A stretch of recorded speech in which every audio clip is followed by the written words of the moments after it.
Hi everyone, I'm Dear Saturdays. I'm just kidding, my name's Christine.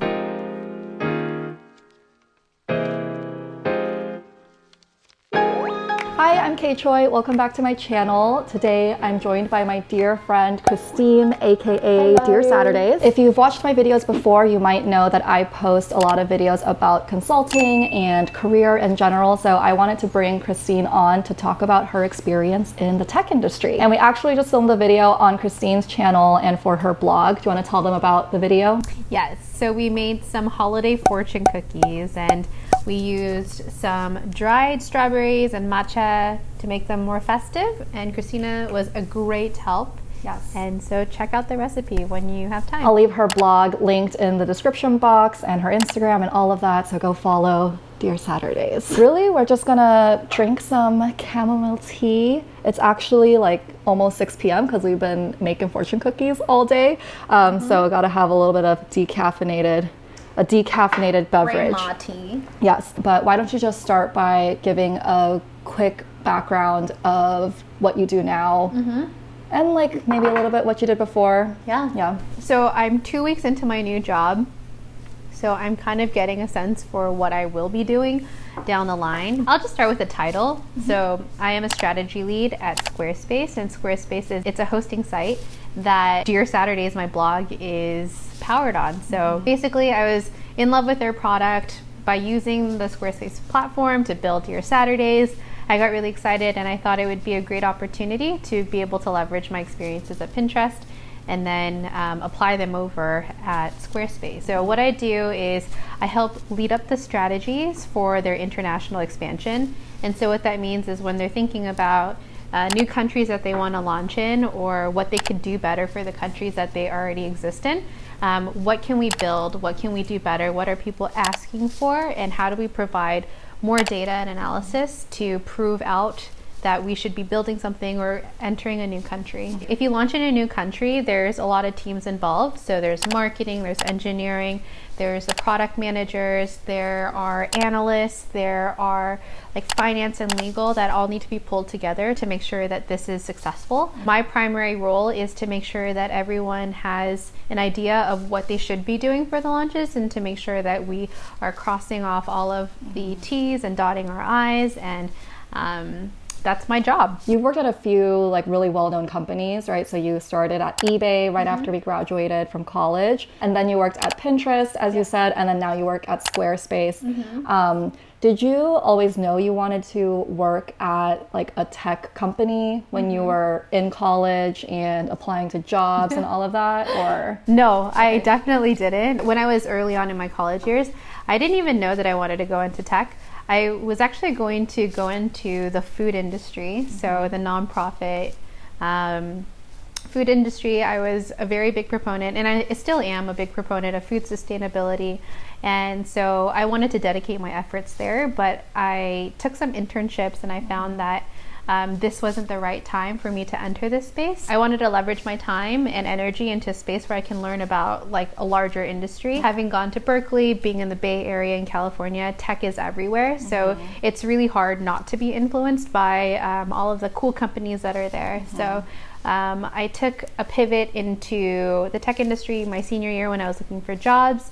And I found this really great opportunity at eBay. Shout out to Joel, who was my first manager, who took a chance on me. And and so I started my career in tech in this way, and I ended up really loving it. I still want to continue my career in tech because of all of the learning opportunities. Tech is everywhere, it's always evolving, and there's so much energy and speed that goes into this industry and what we're building. So. What did you major in? That was one of the questions that came up on my Instagram questions poll. So what did you major in to get that first job at eBay? Yeah. So I love this question because I love that my major is a reflection of my personality. I am a very like DIY, like have it all kind of personality. So at Berkeley, there is this liberal arts major where you can make your own major called called called there's a major called interdisciplinary studies, and so this curriculum allows you to design this curriculum allows you to design your own major and pick from different fields that you're interested in. So what I did study was econ, business, and industrial engineering, and I formulated my own major, and I was able to say that I'm interested in data, I'm interested in technology, I'm a new college grad, and use that background that I had to sell what I knew from what I learned in college, and that is what I studied. And so how has that major kind of helped you? Like, did it really apply to your job? Because I know for me, I majored in English, and then I started working in PR, and then now I work as a consultant. And so I mean, like, loosely English relates to those because it's writing and you use that in everything, but how, like, applicable was your major to your career? Yeah, I did a lot of studying up on, like, the data industry. While I didn't have the firm technical skills, I was able to say, like, I'm very interested in this industry and I want to gain these skills and learn them on the job. And usually with skills like SQL or data analysis programs like Tableau, you really learn it on the job. So as long as you express an interest and say, like, I took some boot camps or I took some online programs to supplement that interest, they're more than willing to invest in a college grad if there is that opportunity in the company. I don't know, like, anything about the programs that you just talked about. So can you just, like, what are some of the basic skills or even programs that you should have a basic knowledge of if you want to go into this industry or your career? Yeah, so with my career specifically, I started as a solutions engineer, and I wanted to make my way into analytics. So the core skill and foundation that you should have is being able to query a database. And querying a database will allow you to pull information that you need to provide to your cross-functional stakeholders to say, like, I analyze this data and I will recommend this kind of solution. So that is what I learned and picked up, and that comes from, like, SQL or any kind of, like, data analysis software that a tech company has. And I found that throughout my experiences at eBay and Pinterest and at Squarespace, having these strong core data skills are invaluable so that you can go in and dig for your own information if you have a question in your head, instead of tapping someone, or if the data isn't available in the tools, you have the agency to go and get your answers independently. And how did you learn to use these tools? Did you just kind of study on your own? Were there any classes at Cal that you took? So I took a class at Cal, but it wasn't like, I took like 4 or 5 classes. It was just like an introduction to databases. So that definitely helped, but most of it comes on the job. I know that at Pinterest there are people who don't have a technical background that wanted to learn how to query a database. So they picked up these skills by themselves. And they took boot camps outside of work where they used these example query templates to then make their own queries. So it's definitely learnable. If you put your mind to it, you can definitely learn SQL. I am a big proponent of just jumping into the deep end and figuring things out. There's a ton of resources online that are free, and I know at Pinterest you were doing product incubation, right? And so I think it was something with an advertising product or tool, right? And then it was the development of it, or because it's the incubation versus, like, the management once it's launched, right? So what went into incubating a product? Well, you sit on it until it hatches. You put it in a little warm area. Christine's brother Austin is laughing at us right now. Back to product incubations, you don't sit on them and they don't hatch. I wish that's the way that it worked. That would be much easier. Yeah, that would have been way easier. But basically, if you are on Pinterest or if you're a Pinterest user, you will probably encounter an ad. And when these new products are getting built out and getting pushed out into the market, you have to experiment and you have to slowly develop to make sure that you're building the right things that are resonating and being a solution for our customers. So let's say that I sold ceramics on Pinterest and I wanted to get the word out on my ceramics products. If I wanted to advertise on Pinterest, maybe I want to share a video of like how to make ceramics, and that could be a way for me to share my brand. These are all new types of products, advertising products at Pinterest. And so when they roll out, again, you have to test it, roll it out slowly, get some learnings, and push it out. So what I was responsible for at Pinterest was to make sure that that process ran smoothly, and giving constant feedback to our product teams, getting feedback from our sales teams who work closely with their customers, and then ship it out to production, which is available for everyone. So Okay, so throughout this process, as it's testing, you're continuing to use like the analysis skills that you were kind of using right out of college, and so you're just continuing to use that too. Yeah, so like for example, let's say that we had 40 customers and they all had a particular issue. Instead of going to 40 different customers and asking them what's wrong, you can query the database to see what's wrong, and see everything at like a macro level by digging into the data. So my querying and data skills definitely helped me succeed in this particular role. Kind of changing course, I guess. One of the questions that I saw was about like the gender ratio in tech, because I think, you know, stereotypically it's mostly men that are in the tech industry. So has that been true in your case, and how has that been, like being a woman in tech? Yeah, I would say it really depends by company and also by department. For the most part, what I've seen with all of these companies, these tech companies that I've worked at, they've been at the forefront to include diversity in their programs, in their recruiting programs, basically. And we have these programs to make sure that we are being thoughtful of the way that we are bringing people in, and making sure that we have like a diverse talent pool within the company. On that note of diversity, I know your major really applied directly, and there were still some things where you just had to, you know, you said your first manager just kind of took a chance on you,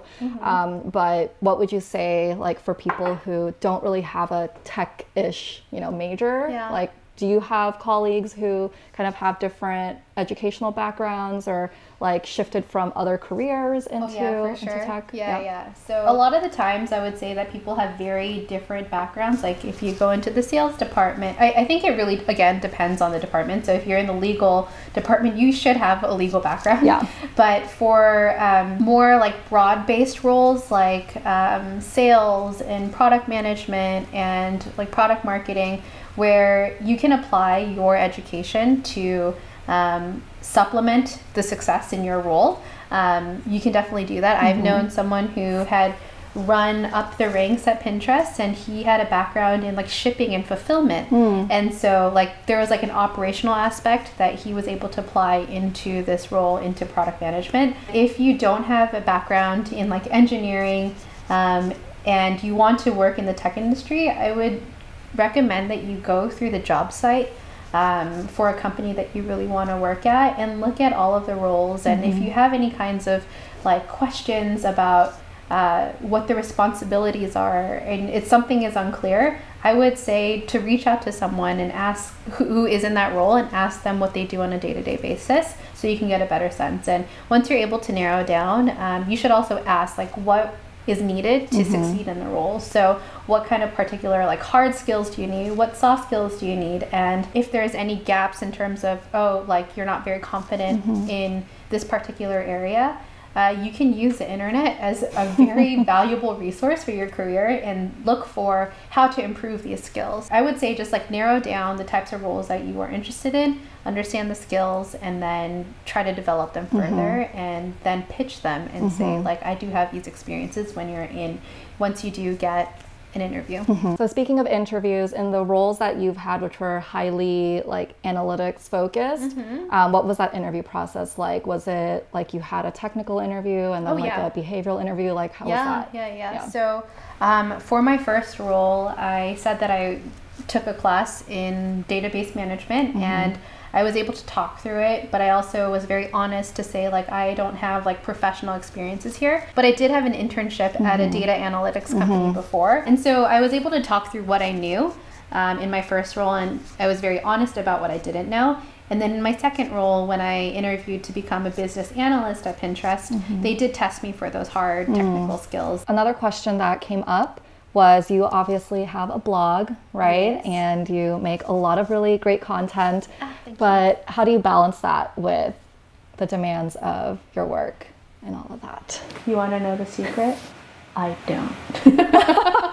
My life is so crazy. I have to wake up every morning, go to work, and then by the time I come back, it's late, and I have to write a blog post or edit pictures or, boss my brother around to make videos. Even on the weekends, like I want to create content and I want to make recipes, test them out, and I just have very limited time. So I would have to say that I had to make sacrifices and cut in areas where I wish I didn't have to. I'm less social. I used to have a more vibrant social life where I was out on the weekends or like hanging out with my friends at night. And I have to dedicate that time now to something that I'm very passionate about. But it's kind of unfortunate. So it's really like, stretching your nights and weekends to do your passion projects, and then making sure that like from your working days hours you are doing a good job in your role. So and actually we filmed a video like over a year ago now, where it was just another like sit down. We were sitting on the same couch and I was asking Christine about like work-life balance and her blog and all of that. So check that out as well if you want to hear more about how she balances. I don't balance. I think it's same for me too. Like with my channel, I don't know it's how like you would do it. How do you it's do the same it? thing. It's like spending a whole weekend like filming content and editing it and like getting it ready for the week and all of that. But so what do you think are the characteristics that someone needs to have to do well in the tech industry? I know it's very broad because there's so many different types of roles you could do, but if you were to say, just like the top 3 characteristics. I'm sure that this applies to like all industries. Yeah, just burp, sorry. I would say that the first thing is to be very curious. There's so much going on in tech companies, and to understand like how things are built, the applications that you use, like how does the internet work, like asking these questions about like how technology exists today in your hand and who builds them and the inner workings is something that people should have. I would also say that you should move faster because tech has just so much competition. So think about like what you're trying to achieve and like the fastest way that you can get there. There's this thing about like how tech moves fast and just breaks things, but also do it in like a thoughtful way. Try to have a good balance between like speed and also quality, and being very mindful about like your day-to-day. And like the last thing is like protecting your time, because you can do like 5,000 things at a tech company, or there's 5,000 ways to do something, because tech companies are usually on the smaller end, like aside from like the large companies like Facebook and Google that have a ton of resources. You're probably going to be stretched pretty thin and wear a ton of hats, and people are going to ask you to do a lot of things across the board. But you should always be mindful of like, what do you want to learn, what drives value for your career, and ask these questions every single day, and protect your time and resources to make sure that you're focusing on that goal and that vision. Because otherwise, like, people are just going to like jump onto your bandwidth and try to take it away from you, and it might spin off in a different direction that you didn't intend it to. The last thing though is to not be an a-hole. But that's like, there's so many like smart people in tech, and they let that get to their heads. And I would say that like, there are egomaniacs sometimes, or no, I mean, that's like everywhere though. And I would say that like, because the industry is pretty connected, being nice to people goes a long way. Yeah, building relationships go a very long way. So don't be mean, like help when you can, and don't try to like be like a bull in a china shop. Like, just be nice. Be Yeah. nice. Yeah. That's good advice just across the board. Yeah. Be a kind human being. Yep. So, Christina, I have a question for you. Okay. I thought we were going to end the video, but If you were to work in tech, what do you think you would be interested in doing? I think if I were to work in tech, like at this point in my life, I would kind of want to do what I'm doing now. So as you were saying, there's so many different roles that you could have at a tech company. Yeah. So I would probably want to work in like HR or like employee engagement or something like that, Yeah. because my role, I do change management consulting, and I have a video about what change management consulting is. So watch that video if you want to know right more about there. that. But yeah, so I would probably want to do that if I were Yeah. to, you know, work at a tech company like in-house, you know? That's so cool. Yeah. I know, like, there is like a head of people, and they are very thoughtful about the way that employees are taken care of, or like the feedback that they'll give about like maybe things that aren't so great about working at the company. So I feel like you'd be Yeah. really good at that. So that's probably what I would do. Well, I think we could literally talk for ages, Yes. but we're going to cut it there. Hopefully that answered some questions about like if you want to get into the tech industry, what kind of roles there are. Maybe it opened up your mind a little bit of like what the industry is like. Yeah. Squarespace has hot Cheetos, just saying. So that's what you might get at a tech company. Yes. Thank you. I'm so glad that we were able to spend time to chat. You could be on my channel. That we could bake some fortune cookies. Bake the wanna- here, let's fortune cookies. Do some ASMR. This one is soft. We're gonna Don't not use say it. that. Here. Oh yeah, like that crunch. Yeah, like that. What was your fortune? My fortune. Oh man, this one doesn't have one. I got a dud. Okay, what's your fortune? You will win the lottery. Maybe. Mine says do something that scares you. Oh yeah. Okay. And also, thank you for submitting those questions. Yes. So That was I really forgot to say nice. at the beginning of the video, I actually had some people submit questions on Instagram, and I kind of just riffed off of them. I didn't necessarily want to just go through and answer all of them just like one by one like that. But thank you for submitting questions. If you want to participate in other like Q&A type of things, then follow my Instagram at Christina Choi. I never plug my Instagram, but I'm very close to 10,000 followers, which will give me the swipe up feature. Swipe up. Swipe so up. tell your friends, tell your mom, tell your husband's wives, Your dog, because sisters. dogs have Instagrams Yeah, too. tell so- everyone to follow Christina, because her Instagram is so much fun to follow. Like, she's traveling and she's giving insight to like her lifestyle. And follow as a Dear consultant. Saturdays. And follow Dear Saturdays if you like recipes and food. So Yes. or All if right. you just like us. That is it for this video. Thank you for watching. Again, subscribe if you want to see more career, lifestyle related content, and I will see you in the next one. Bye. Bye.